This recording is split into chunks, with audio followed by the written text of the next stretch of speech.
এক ছিল এক দুষ্টু বিড়াল। সে সব সময় বাড়ির আশেপাশে ঘুরে বেড়াত খাবারের খোঁজে। আর কাছের আমগাছের ডালে থাকত এক ছোট্ট টুনটুনি। টুনটুনি ছিল খুব বুদ্ধিমতী আর চঞ্চল। একদিন বিড়াল ভোরবেলা টুনটুনির সামনে এসে বলল, শোনো টুনটুনি, আমি খিদেতে মরে যাচ্ছি, তোমার কাছে যদি একটু খাবার থাকে দিও না। টুনটুনি হেসে বলল, তুমি তো আমাকে খাওয়ার চেষ্টা করবে, তাই না? তোমার ওপর ভরসা নেই। বিড়াল চুপসে থাকার ভান করে বলল, না না, এবার সত্যি বলছি, আমি আর তোমাকে ধরতে আসিনি।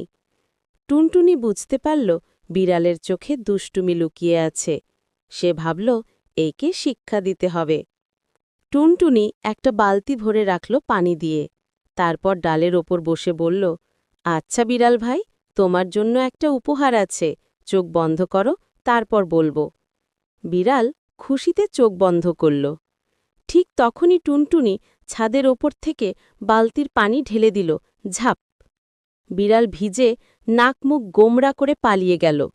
টুনটুনি হাসতে হাসতে বলল, শেখো বিড়াল ভাই, অন্যকে ঠকাতে গেলে আগে নিজেকে সামলাতে হয়।